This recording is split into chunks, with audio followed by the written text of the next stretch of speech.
اور وہ صحیفہ بھی جلدی میں باہر ہی رہ گیا جس پر آیت قرآنی لکھی ہوئی تھی۔ ہمشیرہ یعنی بہن نے کیواڑ کھولے۔ حضرت عمر رضی اللہ کے ہاتھ میں کوئی چیز تھی جس کو بہن کے سر پر مارا، جس سے سر سے خون بہنے لگا، اور کہا کہ اپنی جان کی دشمن تو بھی بد دین ہو گئی۔ اس کے بعد گھر میں آئے اور پوچھا کہ کیا کر رہے تھے اور یہ آواز کس کی تھی؟ بہنوئی نے کہا بات چیت کر رہے تھے۔ کہنے لگا کیا تو نے مسلمان ہو گیا؟ اپنے دین کو چھوڑ کر دوسرا دین اختیار کر لیا؟ بہنوئی نے کہا کہ اگر دوسرا دین حق ہو تب یہ سننا تھا کہ ان کی داڑھی پکڑ کر کھینچی اور بے تحاشا ٹوٹ پڑے اور زمین پر گرا کر خوب مارا۔ بہن نے چھڑانے کی کوشش کی تو ان کے منہ پر ایک تماچا اس زور سے مارا کہ خون نکل آیا۔ وہ بھی آخر عمر رضی اللہ کی بہن تھی۔ کہنے لگی کہ عمر، ہم کو اس وجہ سے مارا جاتا ہے کہ ہم مسلمان ہو گئے۔ بے شک ہم مسلمان ہو گئے ہیں، جو تجھے سے ہو سکے تو کر لے۔ اس کے بعد حضرت عمر رضی اللہ کی نگاہ اس صحیفے پر پڑی جو جلدی میں باہر رہ گیا تھا، اور غصے کا جوش بھی اس مار پیٹ سے کم ہو گیا تھا، اور بہن کے اس طرح خون میں بھر جانے سے شرم سی بھی آ رہی تھی۔ کہنے لگے کہ اچھا مجھے دکھلاؤ یہ کیا ہے؟ بہن نے کہا کہ تو ناپاک ہے اور اس کو ناپاک ہاتھ نہیں لگا سکتے، اور چند اصرار کیا مگر وہ بے وضو اور غسل کے دینے کو تیار نہ ہوئی۔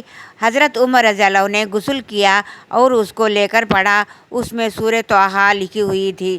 اس کو پڑھنا شروع کیا۔ اننی انا اللہ لا الہ الا انا فاعبدنی واقیم الصلاۃ لذکری تک پڑھا۔ ترجمہ: بے شک میں اللہ ہوں، میرے سوا کوئی معبود نہیں، تو میری عبادت کر اور میری یاد کے لیے نماز قائم رکھ تک پڑھا تھا کہ حالت ہی بدل گئی۔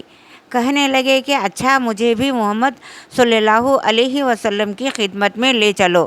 یہ الفاظ سن کر حضرت خباب رضی اللہ اندر سے نکلے اور کہا کہ اے عمر، تمہیں خوشخبری دیتا ہوں کہ کل شب پنج شنبے میں حضور اقدس صلی اللہ علیہ وسلم نے دعا مانگی تھی کہ یا اللہ، عمر رضی اللہ اور ابو جہل میں جو تجھے زیادہ پسند ہو اس سے اسلام کو قوت عطا فرما۔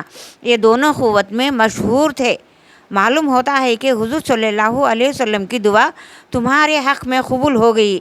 اس کے بعد حضور صلی اللہ علیہ وسلم کی خدمت میں حاضر ہوئے اور جمعہ کی صبح کو مسلمان ہوئے۔ اس کا مسلمان ہونا تھا کہ کفار کے حوصلے پست ہونے شروع ہو گئے، مگر پھر بھی یہ نہایت مختصر جماعت تھی اور وہ سارا مکہ بلکہ سارا عرب اس لیے اور بھی جوش پیدا ہوا اور جلسے کر کے مشورہ کر کے ان حضرات کو ناپید کرنے کی کوشش ہوتی تھی اور طرح طرح کی تدبیریں کی جاتی تھی۔